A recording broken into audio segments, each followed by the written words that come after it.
Quero saber se você desistiu da sua pré-candidatura ao governo do estado de São Paulo. Sim, agora eu disputo a reeleição como deputado federal e coordeno agora a parte da equipe do Ministério da Reforma de Estado, né? Como eu coloquei ali, o ministério que vai passar é transversal, vai passar por vários setores, Ministério da Gestão, Ministério do Trabalho, Ministério da Previdência, vai trabalhar junto com a Casa Civil, junto com a Secretaria-Geral, Secretaria de Relações Institucionais. E a partir de agora, né, para daqui dos próximos 2 meses, já passar a anunciar e coordenar também os primeiros nomes da nossa equipe econômica. Como se deu essa escolha, deputado? Você tinha números ali na pesquisa para governo de São Paulo, se falava até uma possível aliança com Paulo Serra do PSDB para fazer uma candidatura única. Como que se deu essa escolha? Não, aqui no estado de São Paulo, ou nós teremos candidatura própria do Partido Missão, ou nós não apoiaremos ninguém, né? Essa é a nossa decisão aqui dentro do estado. A nossa constatação, eu sei que para a maioria de vocês isso ainda não é plausível, mas para a gente já é uma convicção de que o Renan vai vencer as eleições e da necessidade de ter alguém na esplanada com experiência dentro do Congresso Nacional para ter uma equipe técnica, mas ao mesmo tempo ter uma condução política, para a gente não repetir, por exemplo, havia técnicos que deram credibilidade para o mercado na equipe de Jair Bolsonaro, mas a condução política ali, por exemplo, por parte do Paulo Guedes foi um desastre, né? Então a gente precisa, nós teremos os melhores técnicos junto com a gente, e eu falei lá em cima dos vários nomes que me inspiraram no meu mandato, dos meus mandatos de deputado federal, e que eu estou 100% aberto para escutar cada um deles. Não adianto para vocês, antes que alguém pergunte, não conversei com nenhum deles, não fiz convite para nenhum deles, mas vai ser da fonte deles que eu vou beber, e então nisso que nós baseamos a nossa decisão. Renan, Correio da Manhã aqui, o discurso de vocês hoje foi muito firme, tanto com o PT quanto com a direita. Como que vocês pretendem convencer o eleitorado agora que vocês são uma opção mais qualificada para assumir tanto a presidência quanto aos projetos de vocês? Tendo proposta e não sendo ladrão. Isso já diferencia dos dois muito rapidamente. Haverá uma série de depoimentos novos do senhor Vorcaro e nós não apareceremos nele em nenhuma medida. Então, tendo propostas sérias, a gente tem um livro publicado, a gente vai debater no detalhe, na minúcia, todas as propostas para todas as áreas. Isso vai fazer uma diferença, vai fazer um contraste muito grande. A segunda questão, que é a questão da tomada de decisão de voto do eleitor, é a da viabilidade.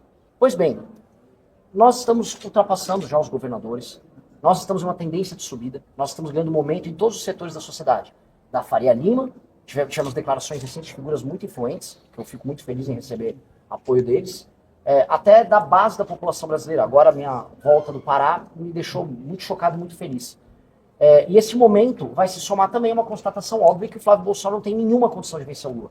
Por uma questão lógica, as pessoas tomarão uma decisão pragmática também em olhar para aquele que é viável, que está vindo logo em terceiro, para colocar em segundo, e aí, como diz o Kim, aí é segundo turno e história. Candidato, o tema é urna eletrônica, confiabilidade ou voto impresso. Qual a posição do senhor sobre esse nosso sistema de votação? Pra gente essa história é uma história encerrada. Essa não é uma história que a gente está colocando em discussão nessas eleições. Só para entender, vocês, embora o deputado que não tenha aceitado ser candidato a governador, o Missão terá candidato aqui em São Paulo? Você falou que pode ser essa decisão será tomada em breve, é isso? Ou ter candidato ou não apoiar ninguém? Entendi? É isso. Mas aí vai ficar sem palanque em São Paulo, Renan? Quando eu falei lá em cima que eu não acredito nessa história de palanque, é porque eu acho que isso é um termo antigo da política, em que você precisa de uma estrutura de um aliado para você conseguir fazer um evento, para você conseguir ter acesso à imprensa.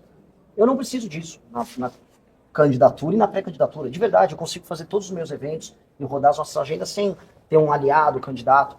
A nossa lógica política é uma lógica, vamos botar aí, 3.0, não é nem da internet, é já pós redes sociais, é das comunidades. A gente tem uma comunidade muito engajada e isso nos permite fazer pré-campanha e campanha sem demandar isso. Quem seriam os possíveis candidatos do Missão a governador, agora que quem não será?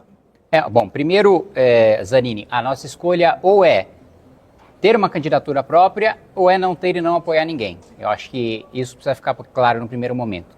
Segundo ponto, nós estamos conversando com algumas pessoas, alguns quadros que estão filiados ao Partido Missão, né? Não haverá coligação no estado de São Paulo, a não ser que aconteça algo extraordinário, mas são quadros próprios nossos e que a gente ainda não pode falar para você. Não No pode sair cenário alguém. hipotético, no segundo turno, imaginar que seja Tarcísio e Fernando Haddad, vocês não apoiariam ninguém? A gente não vai falar de segundo turno antes de definir o nosso candidato no primeiro. Então, as pesquisas apontam que caso você não seja o candidato, a chance do Tarcísio vencer no primeiro turno é muito grande. O que vocês têm a dizer sobre isso? Olha, acho que aí é a questão da preocupação da campanha do Tarcísio. Eu acho que, inevitavelmente, em nós tendo uma candidatura própria, ainda que o nome não seja eu duvido muito que qualquer candidato vença no primeiro turno. Você citou vários economistas aí que poderiam ser colaboradores. Algum deles pode virar uma espécie de porta-voz econômico da candidatura presidencial? Um posto Ipiranga do Renan, algo parecido? Não, olha, eu não vislumbro agora nós termos um chancelador, uma referência que vai ser o posto Ipiranga, por assim dizer. Primeiro, também existe uma diferença fundamental da candidatura do Renan, de nós do Partido Missão, para o Jair Bolsonaro. O Jair Bolsonaro sabia falar absolutamente nada sobre economia. Nós temos o nosso programa já consolidado, que aliás será publicado em breve. Nós terminamos de revisar agora toda a parte econômica do Livro Amarelo. Então, nós temos um plano, temos um projeto. Renan sabe falar sobre esse plano, eu sei falar sobre esse plano. Então, o primeiro ponto é de que nós não precisamos de um salvador econômico, mas a ideia é nós anunciarmos, né, a partir de agora, quando os convites vão passar a ser feitos, nos próximos 2 meses, nomes respeitados no meio acadêmico, no mercado financeiro, para a nossa equipe econômica.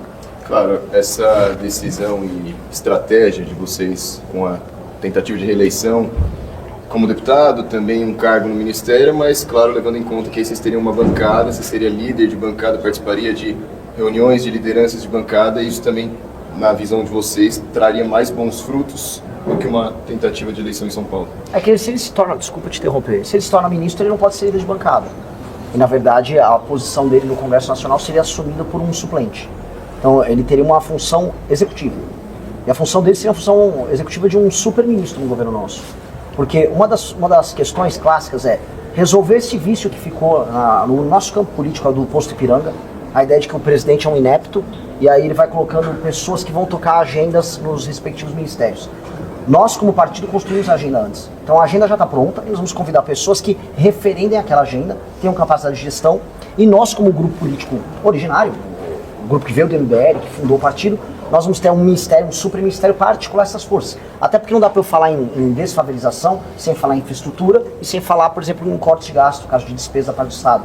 Não vai dar para falar em melhorar a saúde, sem falar em inteligência artificial no SUS, em prontuário único. Como é que a gente vai mexer nessa máquina? Tá aqui a bomba que eu estou jogando no colo dele. Mas é uma bomba que já vem com tese, já vem com os estudos, já vem com aquilo que o nosso grupo construiu anteriormente. E já existe esse suplente? Não, aí depende da ordem dos candidatos na eleição, né? A gente não sabe quanto cada voto cada um vai ter. Quantos candidatos vocês pretendem eleger, federais e estaduais? Todos. 513. Por São Paulo? Vai, 2, 3? 70. Não, mas assim, essa é uma pergunta que ela... É conta, né? É conta, por exemplo, se é uma pesquisa real-time Big Data. Se a eleição fosse hoje, eu teria 10% para presidente do estado de São Paulo. Se eu jogasse uma razão em proporção com o que o Amoedo jogou de voto de legenda Partido Novo, ele jogou 35%. 35% aqui em São Paulo, vamos falar que São Paulo tem 20 milhões de eleitores, eu fazer 10 são 2 milhões, 35 são 700 mil. São duas cadeiras e um terço. Só eu jogaria, fora os votos que ele e os outros teriam. Isso, de legenda, ele não está contando os votos individuais. Então, somando, eu acho que a gente faria no mínimo, num cenário desses, 5 cadeiras para deputado federal. No cenário de hoje, de acordo com o Real Time Data, que é um tipo de pesquisa que eu não concordo tanto com o método. Dito isso, como eu vou crescer muito, eu acho que o céu é o limite, eu acho que para ser presidente eu tenho que sair pelo menos 15 em São Paulo.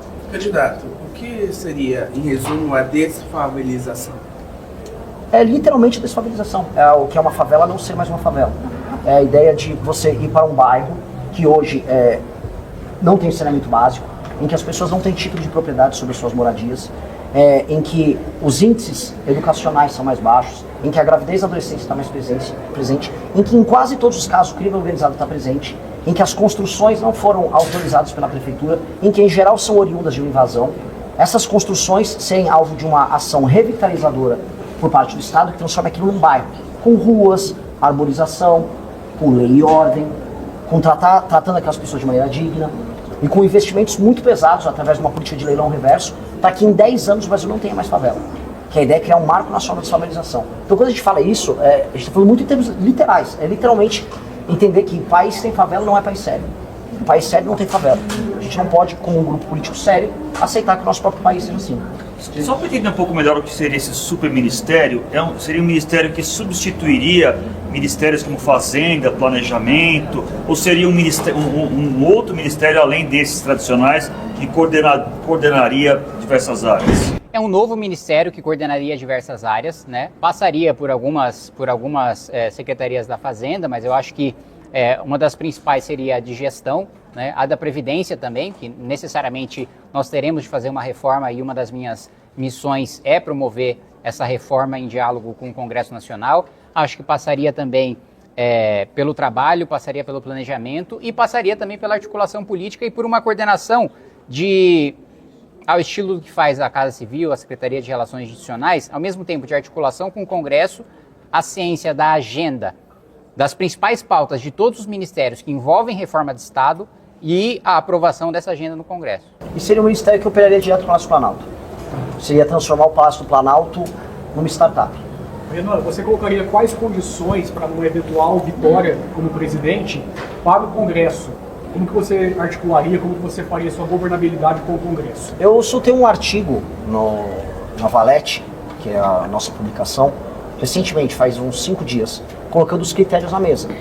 Eu não tenho problema em fazer composição, desde que não seja com pessoas que estiveram, por exemplo, no Jatinho do Vorcaro, que frequentaram Trancoso recentemente. Não farei composição com alguém que está interessado na famosa porteira fechada. Em vez de ministério com a porteira fechada, isso não vai existir no governo nosso. Pela primeira vez a gente vai pactuar, tornar público para todo mundo quais serão os termos para a composição de um governo. E aí nós sentaremos para conversar. O PSD quer conversar? Vamos conversar, PSD. Vocês gostariam muito de cuidar da área vamos botar aqui, do Ministério das Cidades. Eles adoram cidades, é o partido que mais vem de cidades. Ok, olha, nós temos um plano que chama Lei de Responsabilidade Gerencial. Quer tocar conosco? Não, eu tenho outra ideia. Poxa, é uma pena. Não haverá porteira fechada nisso. Então nós vamos nos abrir para conversar com todo mundo. Até porque nações sérias têm governo de composição. A gente é, por excelência, formado por democratas. Nós somos um grupo democrático. Dito isso, os critérios têm que estar na mesa.